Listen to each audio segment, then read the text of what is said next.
لله الذي غفر العباد باللطائف وعمر قلوبهم بأنوار الدين والوظائف فسبحانه ما أعظم شانه وأقوى سلطانه وأتم لطفه وعم إحسانه.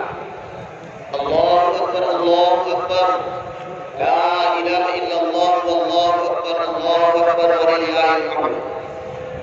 الحمد لله الذي جعل لكل أمة منسكا ليذكر اسم الله على ما رزقهم من بهيمة الأنعام وعلم التوحيد وأمر